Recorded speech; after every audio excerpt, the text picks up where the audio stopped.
Airtel Extreme Unlimited Internet just got better. Paying for an Extreme Unlimited Internet connection now comes with free data, SMS plus voice minutes to call and text across networks for the Muganga who pays the monthly bill. Stay connected inside, outside and everywhere in between with unlimited high-speed internet. Or go wireless with Extreme Wireless.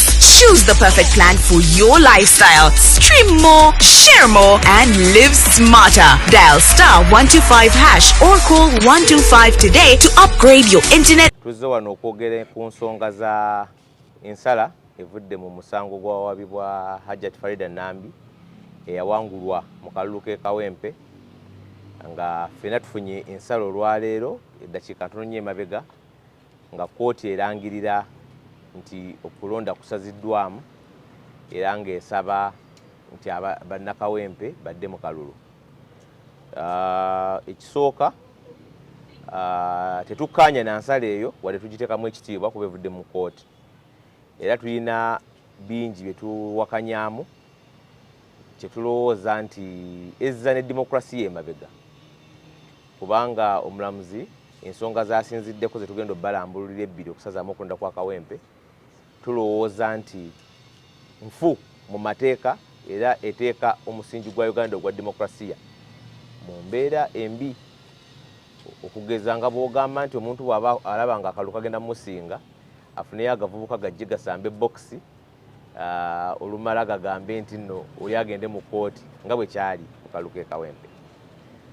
So obuvunaanyizibwa bwaffe era amateeka agatuweereddwa both ekibiina ne client waffe Honorable Nalukoola tugenda kusaba kkooti ejulirwamu esazeemu ensala eyo era tugenda kujulira tusabe kkooti ejulirwamu eddemu ewulire omusango ogwo yeekenneenye obujulizi bwatwateeka mu kkooti bwe tulowooza nti omulamuzi ono tabwekenneenyezza era tulowooza nti bweneeba yeekenneenyeza obujulizi neetuuka ne ku mateeka nanga kye gagamba ejja kugoba omusango ogwo esazeemu n'ebisaliddwa mu kkooti enkulu. So thank you very much, members of the Fourth Estate.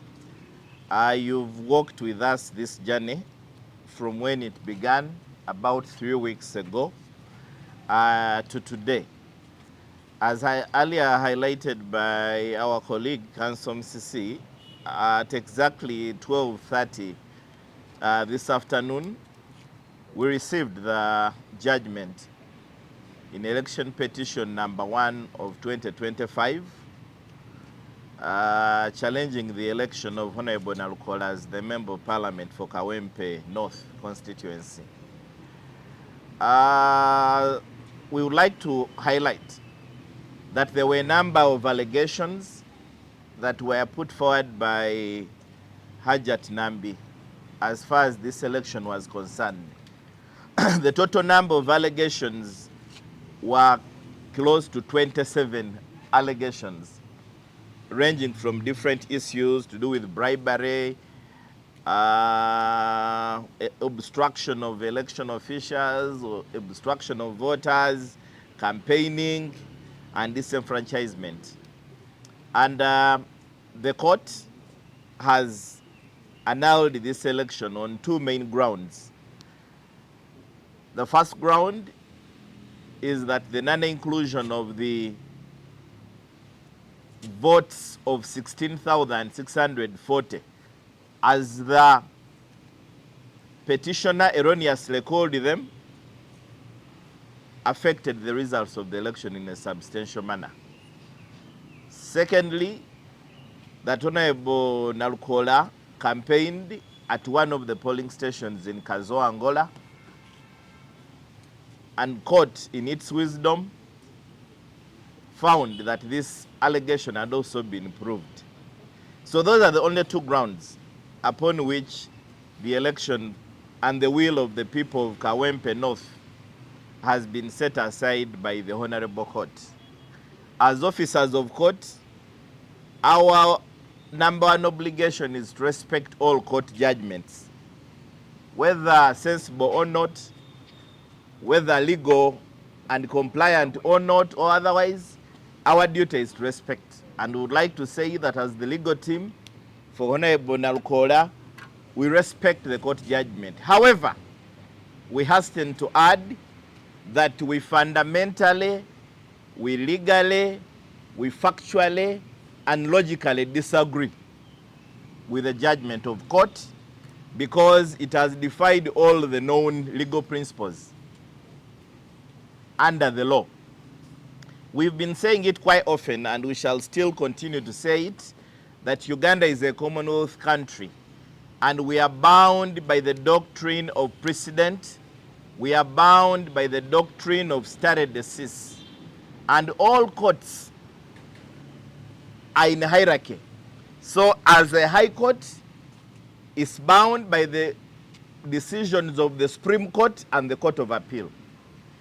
And we presented evidence to court on how it should treat the 14 polling stations in the absence of evidence from Honorable Nambi on who voted, how many people voted, how many votes were. Even in one of the cases of the Court of Appeal that were brought forward by the petitioner herself, that is Honorable Sarah Opendi Acheng, the Court of Appeal guided that when you're finding substantial effect, you do not subtract the total number of voters, because it's not true that all people could have voted. And the Court of Appeal said, don't do that when you are caught. The Supreme Court in Kizza Besigye had already said, don't do that. The Supreme Court in 2016 in Mbabazi said, don't do that. Even where we had over 2,000 polling stations in Kampala and the Greater Mukono not included, the Supreme Court said that cannot set aside an election. However, in the whole judgment we have seen of 56 pages, and we want to thank court that we finished the hearing on Wednesday in 2 days. It had read over 4,000 pages, over 5,000 pages. The court had analyzed all of the evidence we had been giving in 3 weeks, in 2 days, and it came out with a judgment on Monday of 56. We first of all want to thank court. And we also encourage it to keep up this even in all the other cases that we're having. But we have not seen the reason why the judge has departed from the Supreme Court. We have not seen the reason why the judge has departed from the Court of Appeal guidance on how to deal with such a situation. Because it is very fundamental to note that the will of the people, the will of 92% of the people of Kawempe North, cannot just be turned around unless there are very justifiable legal grounds. And on that alone, we have instructions from both Honorable Nalukoola, who is away right now on his religious pilgrimage, and the party to challenge this finding of court, because it is against the law, it is against precedent, without justification for departure, but it also defeats logic, because there was no evidence to support that finding of court. We believe it is based on conjecture, and it is based on misapplication of the law. The other ground that we are challenging is the finding of court that Honorable Nalukoola campaigned at a polling station by saying amanyi g'abantu temugalya mulukwe, because that was the actual allegation. So that someone said amanyi g'abantu bagalya mulukwe, and it is the finding of court and the wisdom of court that amounted to campaigning, that means Nalukoola. Vote Nalukoola. And that means people power. We want to say, one, that the court still, right from the Supreme Court, has been very emphatic that where partisan witnesses come to court and give evidence, you require some independent evidence to collaborate. All the people who came to give evidence on this matter clearly testified, both in their affidavits and the one they gave us to cross-examine, that they were agents and supporters of Nambi. So which other independent evidence did the court hear to make the finding? When you have one person, when you had so many other people on a polling station. But secondly, court in its wisdom found that the evidence of Kagumba, the evidence of Babile Sherina, had not been rebutted. But you remember, since this hearing was public, we asked for these people to be cross-examined. Court refused. It gave us those it wanted us to cross-examine. So how do you now reach a judgment and you say that the other people you refused us to cross-examine were not rebutted? How would we rebut them when you, as court, had shielded them? So we believe these two areas that the court has based on to make a finding are legally flawed, and it's our obligation as members of the law to ensure that we go to the superior court to have a second eye on these. Finally, we have instructions still from our candidate that the people of Kawempe North who voted him are still willing to vote him, even more seriously. However, as a lawyer and as a person who believes in the rule of law, he must first exhaust the legal remedies to ensure that the law is put right. Because as we highlighted earlier, we are having very funny precedents in this country. We are having a lot of legal and judicial instability where you can't know how to advise a client because courts are making decisions that are very appealing legally. So he says, and he instructs us to immediately embark on an appeal to the Court of Appeal to make sure that we cure these legal anomalies. Thank you very much. Yes, olunaku lwa byewuunyo naye ng'abadde mu matters n'ebimu tetubyewuunya. Babuzeeko katono tuzzaayo ng'ewa Wakayima ogamba nti balangiridde Nambi ng'omuwanguzi. Ndowooza kye kyokka omulamuzi ky'atakoze. N'ebirala byonna nga bwe twogera mu mateeka, tagoberedde mateeka, tagoberedde bujulizi mu nsala gy'awadde omulamuzi ono. Era ensala ye gye tufunye olwaleero tugyogeddeko ne bakama baffe mu kibiina kuba instructions ziva mu kibiina kya National Unity Platform nga mu byamateeka munnaffe George Musi n'obukulembeze bw'ekibiina obw'oku ntikko wabaddewo position bbiri. Oweekitiibwa Nalukoola twogereganyizaako naye naye nga tannaba kugenda ayogera bintu bibiri nti NRM yonna ne bweddayo e Kawempe nga basazizaamu okulonda ajja gibujja akalulu.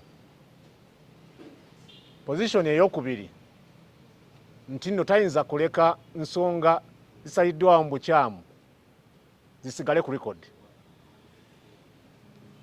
Nti newankubadde amaanyi g'abantu era ge beeyambisizza okusazaamu ageesiga nti okumuzzaayo e Kawempe ne bwe tuddayo enkya abantu bajja kukozesa gye bayita protest vote bamukomyewo. Yatuwa instructions tetukkiriza ensalawe enkyamu ebeerewo ng'ejulizibwa oba president mu misango emirala egijja mu maaso. Era kwe kubadde okukkiriziganya nga tumaze okwogerezeganya n'obukulembeze Secretary General ne munnaffe ono aba NUP ne tukkiriziganya ne munnaffe gy'ali ekisooka abagambye ali mu kifo kitukuvu era abatumidde era abasabira. Instructions ze nti tujulire olw'ensonga eyo.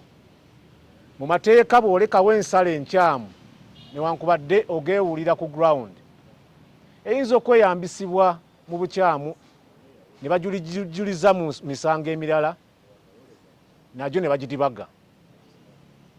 Twagala tujjukize bannayuganda nti omusango guno ne bannamawulire tubadde wamu nga tutambula. Obulamuzi bwammwe already ndowooza mwabulaba dda. Ekisooka byonna munnanga ajja babulya mu election petitions ze tubaddemu ne presidential election petition esalibwawo obudde obwamangu. Sirabangako presidential election petition gye bavuga ndiima ng'eno. Tubadde muzisuka ndowooza ziwera n'ekikumi bw'obala okuva ku local government, parliament paka mu presidential election petitions ze tuwozezza. Eya Dr. Kizza Besigye, eya Mama Mbabazi, n'eya Honorable Robert Kyagulanyi Ssentamu. tewabangawo election petition ya byabufuzi on record yali evugiddwa ndiima ene tekomye ku ndiima ebaddemu n'ekimama kyekyo lwaki kooti etomedde yatugenda kweyambisa okutomera kwayo n'ensobi zeekoze okulaba ntujulira mu kooti kati ensukkulumu mu nsonga ze election petitions ye court of appeal tugirage ensonga ezimu ku zino. Ekisooka, eno kooti yatusalirawo bajulizi ki betusinziirako ng'esala omusango guno.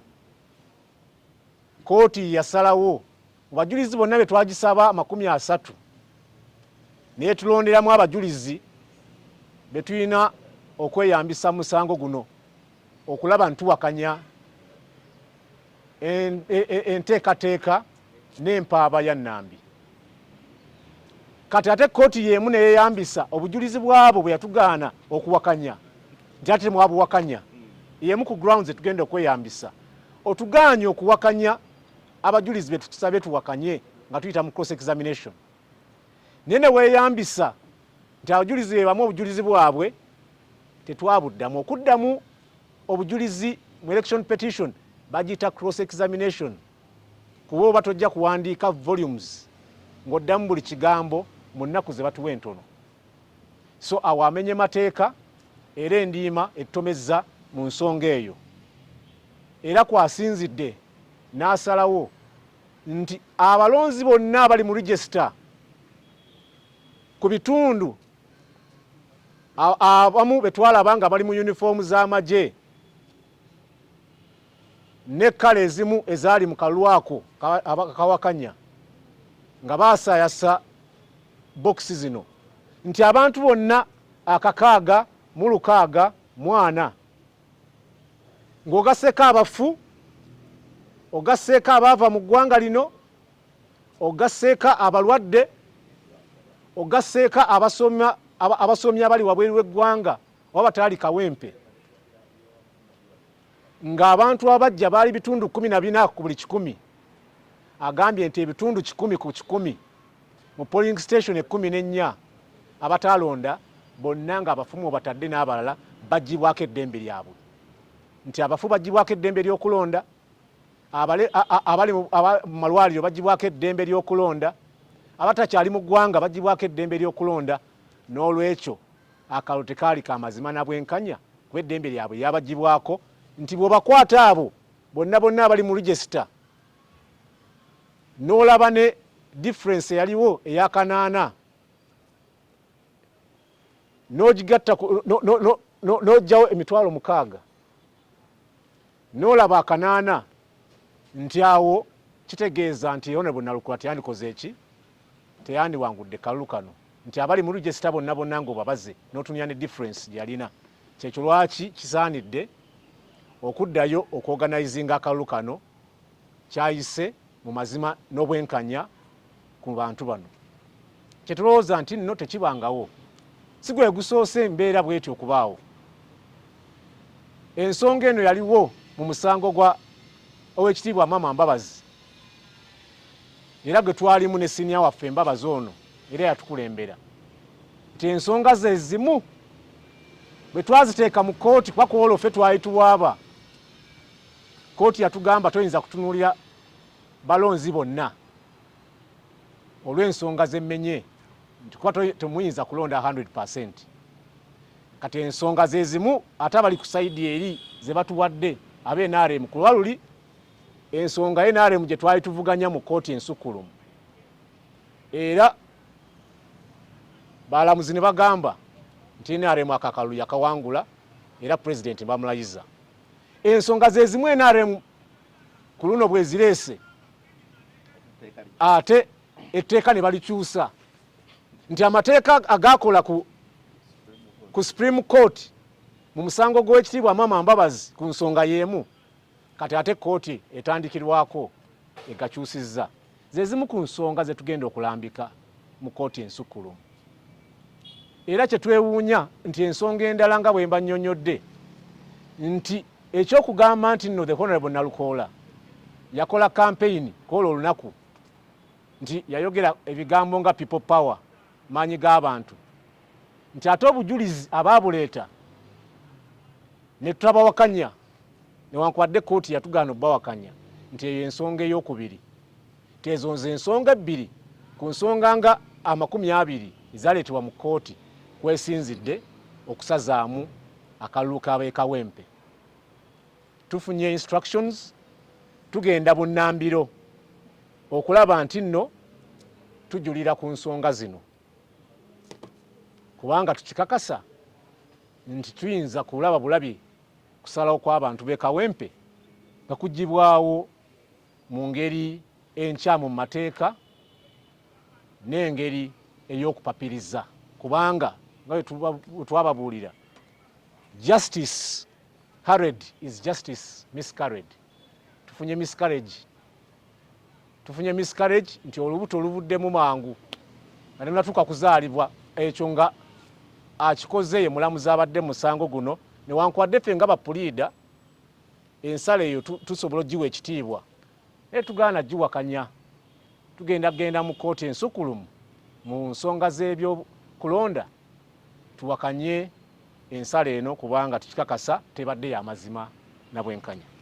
Toyanza waliwo ebibuuzo nga kimi bibiri. It is 16,000 mu Luganda nakize bubi nti abo abali mu lukalala lw'okulonda mu polling station 14 omutwalo gumu mu kakaaga mu lukaaga mwana omulamuzi batunuulidde n'abageraageranya n'abantu oba gaapu yaliwo ya akanaana n'okusoba neeyambisa nti bali abali mu register bangi basobola okugyawo gaapu yali wakati wa Honorable Nalukoola n'omuwaabi Nambi tekyo kwasinzidde ogamba nti bali bonna eddembe lyabwe ery'okulonda lyaggyibwawo lyalinyirirwa yonna gye baali emagombe yonna gye baali ebweru w'eggwanga yonna gye baali ku bitanda n'asazaamu akalulu kano. Okukaatiriza nti ku polling stations zino 14 ze basinziddeko okugamba mbu abantu babajjako eddembe lyabwe waliyo abantu abaali balonze wabula ekyaliwo kyali kyaga nti agasajja gajja nga gasupervisingibwa ne minisita omwe yaliwo ne gakubakuba bokisi ate polling station zino zezimu kuzazisinga okukuumibwa kwaliko obukuumi bw'amaanyi ennyo ezimu ku mbogo kwaliwo ne mamba 2 nga zipaakinze naye nga batuga nti abakusirikale abaali basinga n'abantu obungi baali tebasobola kukwata gasajja ago ne gakubakuba bokisi ne gagenda ng'ekigendo ekyagasajja ago agaali gakuumibwa gavumenti kyali kyakulaba nga obululu bwawo tebubalibwa. Kakati ensala eno kyetegeeza nti omuntu maaso akalulu ke tugendamu bw'anaalaba nga talina chance yakulwangula kalulu nga ye afunaga kanyama nti mugende mukoleki mugyewo bokisi zammwe nga polling station nga 10 zijja kusazibwamu akalulu. Kyovula nga tuga nti ensala eno za demokrasiya emabega kubanga lwaki gavumenti si yenenyezebwa Nalukoola yawangula nga wakati mu bugubi bwonna lwaki guteekako obuvunaanyizibwa bw'okulaba nti ate yali alina n'okuteekako bakanyama abakuuma akalulu ako obutatataaganyizibwa. Kyova olaba nga kino lukwe lupange era kizza demokrasiya emabega. Era buli muntu yenna ayaayaanira okulaba demokrasiya yandibadde tasanyukira nsala eno. Kyonoona kubanga nga wetubadde tujja tukibanyonyola ne baganda bange ba kanso muyizi n'abalala nti amateeka galina okuba predictable. Olina okugenda mu kooti singa oba olina okwemulugunya ng'omanyi ki ekirina okukola ki okuvaayo nti etteeka we liba ligamba nti omusajja tayambala sikaati libe kiriya nga kiri known si gwe kusanga nga gwe lw'oyambadde esikaati ate nga gwe oli musajja etteeka likyuke ate ligambe nti newayambala sikaati ng'alina ebisambi ebinene naye tumukkiriza ajja kubeera right. So obuzibu bwe tulina era bwe tulabye mu nsala eno nti waliwo ensala za kooti ensukkulumu mu Uganda ezirina bye zaalagira kati gwe omulamuzi woba ogenda kuva ku nsala eyo first of all amateeka mu president gakugamba nti tosobola oli bound by kooti enkulu kye yasalawo Supreme Court. Singa oba ogenda kukiddukako olina okunnyonnyola lwaki mu nsonga eno tokigozesezza. Naye twawa kooti emisango egisukka mu 30 naye kyannaku nti mu misango gyonna gye twagiwa ne tugenda ne mu maaso ne tukola ne photocopy. Omusango gwa Kizza Besigye 2 guli pages 2300 twagufotokopinga ne tugubindinga ne tugenda nga tu highlightinga buli wamu buli page okuli ensala ya kooti ensukkulumu. Ne tugenda mu mama Kizza Besigye 2006 nayo ne tugi highlightinga page 108. Ne tugenda mu amaba Mbabazi page 1200. Byonna nga tubiwa omulamuzi n'emisango emirala gya Sarah Opendi n'emirala, naye mu nsala yonna talina musango n'ogumu ku gye twamuwa gwakwotinzeeko n'okutunyonyola lwaki tagugoberedde. So kyennyamiza ate nga kiraga nti mu mata eno issues zonna tewabaddewo mpya etaweebwa nko direction. Ensonga guno omusango gubadde mufunze nnyo nti tewabaddeewo nsonga n'emu ebadde gye tuyita novo ntesalibwangawo kooti nsukkulumu. Ekikoleddwa omulamuzi ono kwe kuggyawo ensala z'abalamuzi banne ku kooti eyo enkulu, aggyewo ensala za Court of Appeal n'eza Supreme Court. Era kyekyo lwaki twagala ensi yeekenneenye kwa omusango gw'abantu. Omusango wa Kizza Besigye gwennyini tasobola na gusoma mu nnaku 3 kuba gulina pages nga 1200. Record bwe mugitunuulya ebigambo bye twayogedde tuli mu page actually nga 13. Tosobola kusoma page 13 mu nnaku 2 omulamuzi omu n'osoma emisango gyonna gye twateekayo ogumu gwa page 1200 omulala gwa page 5. Bw'osoma page zonna tuli mu mitwalo ng'ebiri. Omulamuzi yadde alina okweyambisa okusoma okuggyako nga robot yeyakoze decision eno. AI tewali okuggyako nga robot tewali yatugenda kyogerako mu mateeka mu Court of Appeal nga twaseesinga. Tewali muntu yenna okuggyako nga teyeebase, teyalidde, teyagenze na kweyamba nti obudde bwonna buli dakiika yagyeyambisizza kubeera nti awandiika page 50 ng'azijje mu proceedings eza page nga 1500, naye ng'asomye n'emisango gyonna ogwa Kizza Besigye gwe twamuwa, ogwawo ekitiibwa Mama Mbabazi n'emirala egiringa egyo. So talina recommendation gye yabadde yeetaaga nga ku nsonga y'okuwaaba.